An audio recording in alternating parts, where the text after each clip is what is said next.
So now we are in the part 2, no, task 2 of our prelim lab exam, and we are tasked to write and assemble a program to add all the single character of our last name and then save it, no, the results in R16.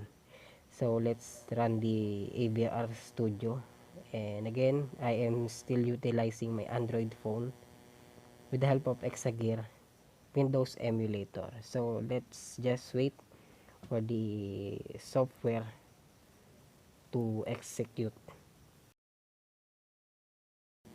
We will create new project again, and then name the let's select first the atmel assembler, and then we will name the project as activity 2,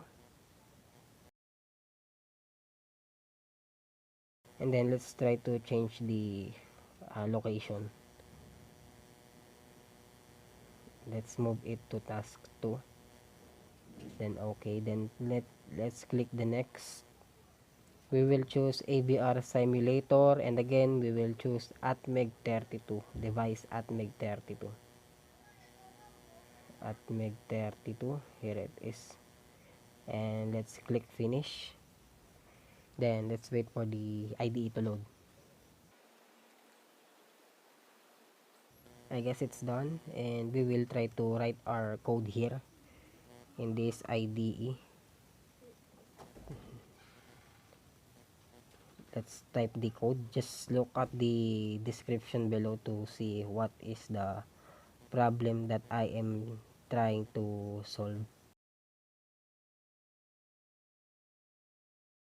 And in the problem, no, we are tasked to get the single character of our last name, and my last name is Tismo, and I will get the ASCII hex value of each letter, single character, and save the individual values of these characters to register 16. So let's try to write the code.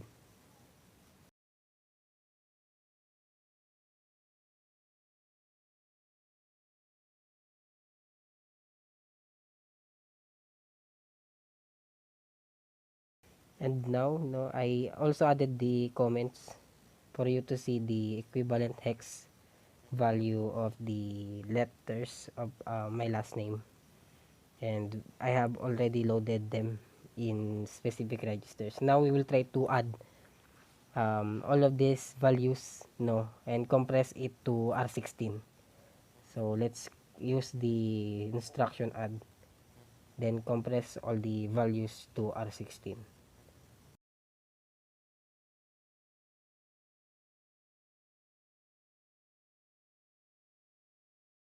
Now let's call the here RJMP here,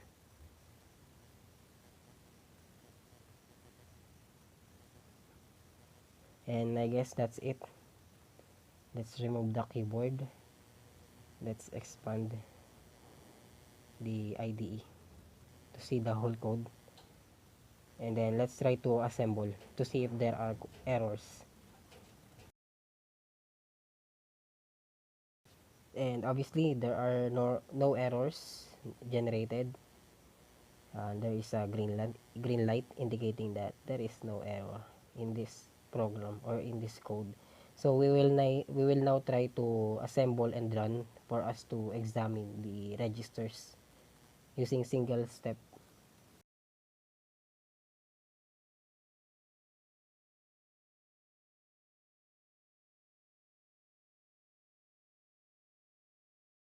And after a while, we are now done, no? The program is done from the IDE to be shown here. Let's examine the registers, no? Let's go first to R16 to see if the value will change. At the state 0 yan, it is 0, and we will try to debug step single step info. Let's click this one. Now the value, hex value, ASCII T is loaded to R16, and then to R17, and so on.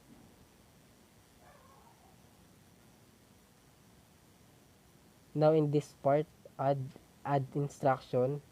Since we are tasked to add all the values of my last name, single characters of my last name, I will try to compress them all in R16. So this one should change the value if I press this one. As you can see, it changes. Let's click another. It changes again, and it changes again, and that's it. That is how how the program works. And kindly see the description below for the problem of this task. And that's all. Thank you for this task 2.